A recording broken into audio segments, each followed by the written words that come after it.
ಇದೆ. ಸರ್ ಈಗ ಪೊಲೀಸರಿಗೆ ಕೂಡ ಸರ್ ಕೇವಲ ರಾಜಣ್ಣ ಮಾತ್ರ ಅಲ್ಲ, ಹೋಮ್ ಮಿನಿಸ್ಟರ್ ಕೂಡ ಒಂದು ಪೊಲೀಸರಿಗೆ ಒಂದು ನೈತಿಕ ಧೈರ್ಯ ಕೊಡುವಂತ ಮಾತಾಡೋದಿಲ್ಲ. ಈಗ ಅವನು ಒಂದು ರೀತಿ ಸಮರ್ಥನೆ ಮಾಡೋ ರೀತಿಯಲ್ಲಿ ಮಾತಾಡಿದ್ದಾರೆ ನೋಡಿ, ಯಾರೇ ಹೋಮ್ ಮಿನಿಸ್ಟರ್ ಆಗಲಿ ಇಲಾಖೆ ತಗೊಂಡ್ಮೇಲೆ, ಇಲಾಖೆಗೆ ನನಗನ್ಸ್ತೈತೆ ಇಲಾಖೆ ತಗೊಳಕ್ಕೆ ಮುಂಚೆ ನೀವು ಯೋಚನೆ ಮಾಡಬೇಕು. ತಗೊಂಡ್ಮೇಲೆ ಆ ಒಂದು ಇಲಾಖೆಯಲ್ಲಿ ಆಗುವಂಥ ಘಟನೆಗಳನ್ನು ಅವರು ಸಮರ್ಥನೆ ಮಾಡಬೇಕು ಮತ್ತು ಸರಿಯಾಗಿ ನಿಭಾಯಿಸಬೇಕು. ಇವತ್ತು ಯಾರ್ಯಾರೋ ಬಂದ್ಬಿಟ್ಟು ಹೋಮ್ ಇಲಾಖೆ ಮೇಲೆ ಈ ಥರ ಎಲ್ಲ ಮಾತಾಡ್ತಾರೆ, ಅವ್ರು ಬೆಂಬಲ ಮಾಡ್ತಾರೆ ಅಂದರೆ ಅದಕ್ಕೆ ಗೃಹ ಸಚಿವರು ಯಾಕೆ ಇಲ್ಲಿ ಗೃಹ ಸಚಿವರಾಗಿರಬೇಕು? ಸರ್ ಈಗ ಪೊಲೀಸರಿಗೆ ಫ್ರೀ ಹ್ಯಾಂಡ್ ಇಲ್ಲ, ಫ್ರೀ ಹ್ಯಾಂಡ್ ಇಲ್ಲದಿರೋದೇ ಇಂಥ ಘಟನೆಗಳಿಗೆ ಕಾರಣ ಅನ್ನೋ ಒಂದು ಚರ್ಚೆ ಸಹ ಆಗಿದೆ. ನಮ್ಗೆ ಅನ್ಸುತ್ತಾ ಪೊಲೀಸರಿಗೆ ಫ್ರೀ ಹ್ಯಾಂಡ್ ಕೊಡ್ತಾ ಇಲ್ಲ ಸರ್ಕಾರ ಅಂತೇಳಿ? ಅಲ್ಲ, ಅವರು ಫ್ರೀಯಾಗಿ ದುಡ್ಡು ಸುಲಿ ಮಾಡ್ತಾ ಇದ್ದಾರೆ ಎಲ್ಲರ ಹತ್ರ. ಸರ್ಕಾರ ಲಂಚ ನೋಡಿದಿರಲ್ಲ, ಲಂಚಕ್ಕೋಸ್ಕರ ಆತ್ಮಹತ್ಯೆಗಳು ಆಗ್ತಾ ಇದೆ, ಅಧಿಕಾರಿಗಳೆಲ್ಲ ಆತ್ಮಹತ್ಯೆ. ರಾಯಚೂರಲ್ಲಿ ಒಬ್ಬ SI ಆತ್ಮಹತ್ಯೆ ಆಯ್ತಲ್ಲ, ಸಾವಾಗಿದೆ, ನೋಡ್ತಾ ಇದ್ದೀರಾ. ರಾಯಚೂರಲ್ಲಿ ನಾನೇ ಹೋಗಿ ಬಂದಿದ್ದೀನಿ. ಲಂಚ ತಾಂಡವ ಆಡ್ತಾ ಇದೆ. ಅದರಿಂದ ಪೊಲೀಸ್ ಇಲಾಖೆಯಲ್ಲಿ ಯಾರಿಗೂ ಆತ್ಮಸ್ಥೈರ್ಯನೇ ಇಲ್ಲ.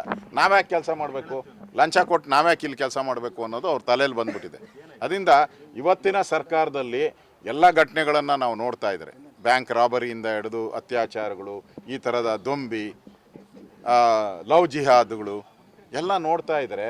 ನನಗನ್ಸುತ್ತೆ ಪೊಲೀಸ್ ಇದಾರಾ ಈ ರಾಜ್ಯದಲ್ಲಿ ಇಲ್ವಾ, ಇಲ್ಲ ಅವ್ರಿಗೆ ಆತ್ಮಸ್ಥೈರ್ಯ ಇದೆಯಾ ಇಲ್ವಾ ಅನ್ನೋದೇ ದೊಡ್ಡ ಯಕ್ಷ ಪ್ರಶ್ನೆ ಆಗಿದೆ. ಪೊಲೀಸರ ಪರಿಸ್ಥಿತಿ ಈಗ ಆದ್ರೆ ಜನಸಾಮಾನ್ಯರ ಈಗ ಇಲ್ಲ ಅಂತ ಹೇಳಿದ್ರೆ ಅಂತಂದರೆ ಈಗ ಕೊನೆಗೆ ಏನು ಮಾಡೋದು?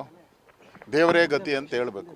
ಈ ಸರ್ಕಾರ ಇವತ್ತು 2 ವರ್ಷ ಆಗಿದೆ ಬಂದು, ಕಾನೂನು ಸುವ್ಯವಸ್ಥೆ ಅಂತೂ ಹದಗೆಟ್ಟು ಹೋಗ್ಬಿಟ್ಟಿದೆ.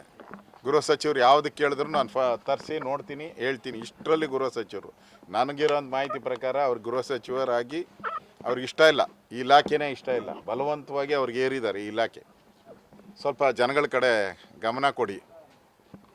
ನಿಮ್ಮ ಈ ಭ್ರಷ್ಟಾಚಾರ ಮಾಡ್ತಾ ಇರೋವಂಥ ಸರ್ಕಾರದ ಮಂತ್ರಿಗಳಿರ್ಬೋದು, ಇವರೆಲ್ಲರದನ್ನು ನೋಡ್ತಾ ಇದ್ದೀರಿ, ನಾವು ಕಣ್ಮುಂದೆನೇ ನೋಡ್ತಾ ಇದ್ದೀರಿ.